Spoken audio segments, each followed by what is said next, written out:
आपका स्वागत है। यह है श्रीमद् भगवद गीता का अध्याय 10 विभूति योग, हिंदी में संपूर्ण ऑडियो बुक। लाइक करें, शेयर करें और सब्सक्राइब करें।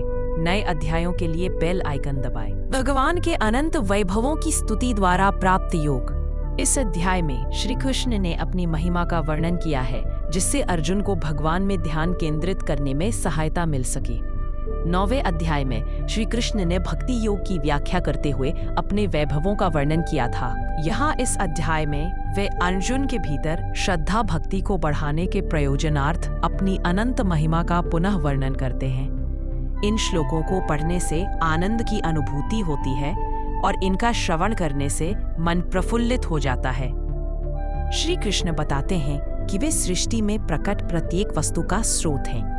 मनुष्यों में विविध प्रकार के गुण उन्हीं से उत्पन्न होते हैं। 7 महर्षि, 4 ऋषि और 14 मनुओं का जन्म उनसे हुआ और बाद में संसार के सभी मनुष्य इनसे प्रकट हुए। जो ये जानते हैं कि सबका उद्गम भगवान है, वे अगाध श्रद्धा के साथ उनकी भक्ति में तल्लीन रहते हैं। ऐसे भक्त उनकी महिमा का वर्णन कर पूर्ण संतुष्टि एवं मानसिक शांति प्राप्त करते हैं और अन्य लोगों को भी जगाते हैं, क्योंकि उनका मन उनमें एकीकृत हो जाता है। इसलिए भगवान उनके हृदय में बैठकर उन्हें दिव्य ज्ञान प्रदान करते हैं, ताकि वे उन्हें सुगमता से प्राप्त कर सकें। श्री कृष्ण से यह सब सुनकर अर्जुन कहता है कि उसे पूर्ण रूप से भगवान के स्वरूप का बोध हो गया है और वह यह घोषणा करता है कि भगवान श्री कृष्ण संसार के परम स्वामी हैं।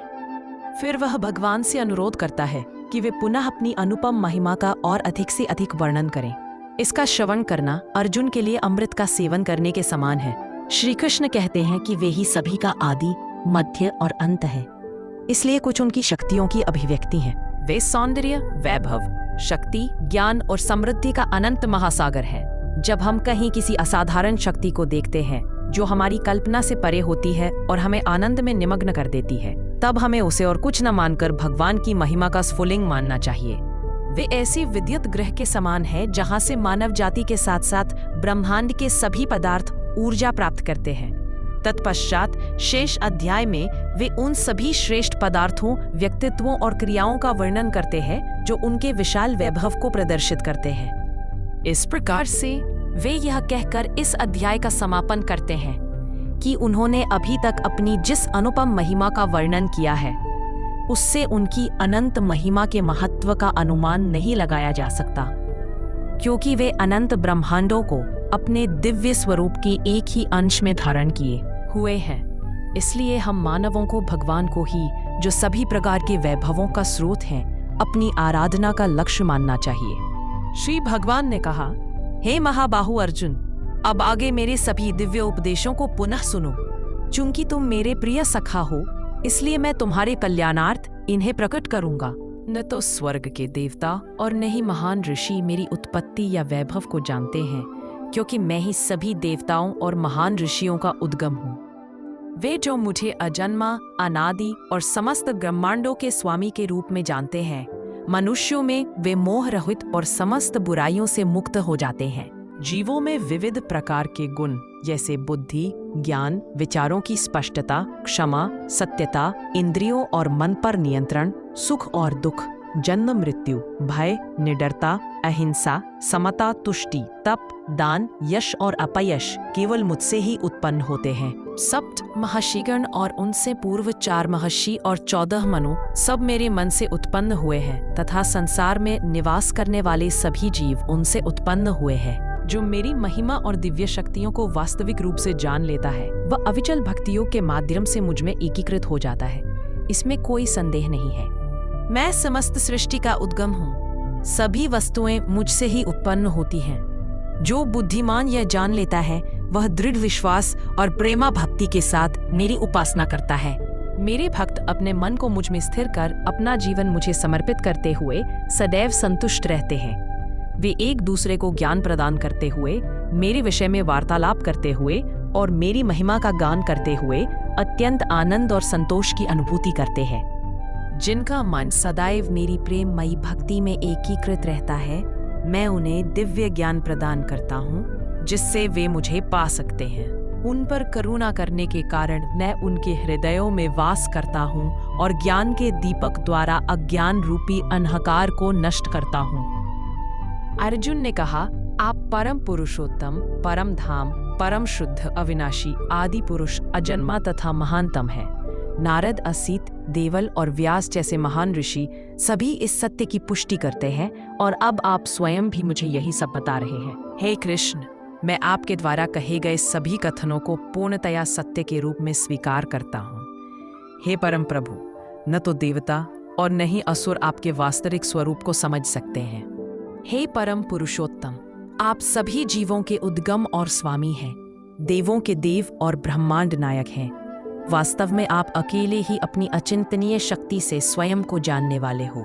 प्रभु, कृपया विस्तार पूर्वक मुझे अपने दिव्य ऐश्वर्यों से अवगत कराएं, जिनके द्वारा आप समस्त संसार में व्याप्त होकर उनमें रहते हो। हे योग्य परम स्वामी, मैं आपको अच्छे से कैसे जान सकता हूँ और कैसे आपका मधुर चिंतन कर सकता हूँ। हे परम पुरुषोत्तम भगवान, ध्यानावस्था के दौरान मैं किन किन रूपों में आपका स्मरण कर सकता हूँ। हे जनार्दन, कृपया मुझे पुनः अपनी दिव्य महिमा, वैभवों और अभिव्यक्तियों के संबंध में विस्तृत रूप से बताएं। मैं आपकी अमृत वाणी को सुनकर कभी तृप्त नहीं हो सकता। भगवान ने कहा, अब मैं तुम्हें अपनी दिव्य महिमा का संक्षिप्त रूप से वर्णन करूंगा। हे श्रेष्ठ कुरुवंशी, इस वर्णन का कहीं भी कोई अंत नहीं है। विभूति योग में सभी जीवित प्राणियों के हृदय में स्थित हूँ। मैं ही समस्त जीवों का आदि, मध्य तथा अंत हूँ। मैं अदिति के 12 पुत्रों में विष्णु हूँ, प्रकाशवान पदार्थों में सूर्य, मरुतों में मुझे मरीचि और नक्षत्रों में चंद्रमा समझो। मैं वेदों में सामवेद, देवताओं में स्वर्ग का राजा इंद्र हूँ। इंद्रियों के बीच में मन और जीवित प्राणियों के बीच चेतना हूँ। रुद्रों में मुझे शंकर जानो, यक्षों में मैं कुबेर हूँ, वसुओं में मैं अग्नि हूँ और पर्वतों में मेरु हूँ। ए अर्जुन, पुरोहितों में मुझे बृहस्पति जानो और सेना नायकों में मैं कार्तिकेय हूँ और सभी जलाशयों में समुद्र हूँ। मैं महर्षियों में भृगु हूँ, ध्वनियों में दिव्य ओम हूँ। मुझे यज्ञों में जपने वाला पवित्र नाम समझो। अचल पदार्थों में मैं हिमालय हूँ, वृक्षों में मैं बरगद का वृक्ष हूँ और देव ऋषियों में मैं नारद हूँ। गंधों में मैं चित्ररथ हूँ, सिद्ध पुरुषों में मैं कपिल मुनि हूँ। अश्वों में मुझे उच्चैश्रवा समझो, जो समुद्र मंथन के समय प्रकट हुआ था। हाथियों में मुझे ऐरावत समझो और मनुष्यों में मैं राजा हूँ। शस्त्रों में मैं वज्र हूँ और गायों में कामधेनु हूँ। संतति के समस्त कारणों में मैं प्रेम का देवता कामदेव और सर्पों में वासुकी हूँ। विभूति योग अनेक फलों वाले सो में मैं अनंत हूँ। जलचरों में वरुण हूँ, पितरों में अर्यमा हूँ और नियामकों में मैं मृत्यु का देवता यमराज हूँ। पवित्र करने वालों में मैं वायु हूँ और शस्त्र चलाने वालों में मैं भगवान श्री राम हूँ। जलीय जीवों में मगरमच्छ और बहती नदियों में गंगा हूँ। हे अर्जुन, मुझे समस्त सृष्टियों का आदि, मध्य और अंत जानो।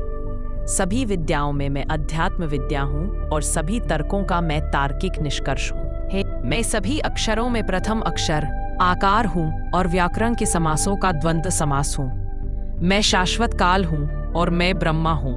मैं सर्वभक्षी मृत्यु हूँ और भविष्य में होने वालों अस्तित्वों को उत्पन्न करने वाला मूल मैं ही हूँ। स्त्रियों के गुणों में मैं कीर्ति, समृद्धि, मधुर वाणी, स्मृति, बुद्धि, साहस और क्षमा हूँ। सामवेद के स्तोत्रों में मुझे बृहद साम और चंदों में मुझे गायत्री समझो। मैं 12 मासों में मार्गशीर्ष और ऋतुओं में पुष्प खिलाने वाली वसंत ऋतु हूँ। समस्त छलियों में मैं जुआ हूँ और तेजस्वियों में तेज हूँ। विजेताओं में विजय हूँ, संकल्पकर्ताओं का संकल्प और धर्मात्माओं का धर्म हूँ। विभूति योग वृष्णि वंशियों में मैं कृष्ण और पांडवों में अर्जुन हूँ। ऋषियों में मैं वेद व्यास और महान विचारकों में शुक्राचार्य हूँ। मैं अराजकता को रोकने वाले साधनों के बीच न्यायोचित दंड और विजय की आकांक्षा रखने वालों में उनकी उपयुक्त नीति हूँ। रहस्यों में मौन और बुद्धिमानों में उनका विवेक हूँ। मैं सभी प्राणियों का जनक बीज हूँ। कोई भी चर या अचर मेरे बिना नहीं रह सकता। हे शत्रु विजेता, मेरी दिव्य विभूतियों का कोई अंत नहीं है। मैंने जो तुमसे कहा यह मेरी अनंत महिमा का संकेत मात्र है। तुम जिसे सौंदर्य, ऐश्वर्य या तेज के रूप में देखते हो उसे मेरे से ही उत्पन्न किंतु मेरे तेज का स्फुलिंग मानो। हे अर्जुन, इस प्रकार के विस्तृत ज्ञान की क्या आवश्यकता है? केवल इतना समझ लो कि मैं अपने एक अंश मात्र से ही सकल सृष्टि में व्याप्त होकर उसे धारण करता हूँ। यदि आपको ये वीडियो पसंद आया हो तो जरूर लाइक करें, शेयर करें और सब्सक्राइब करें। नए अध्यायों और भक्ति सामग्री के लिए बेल बटन दबाएं।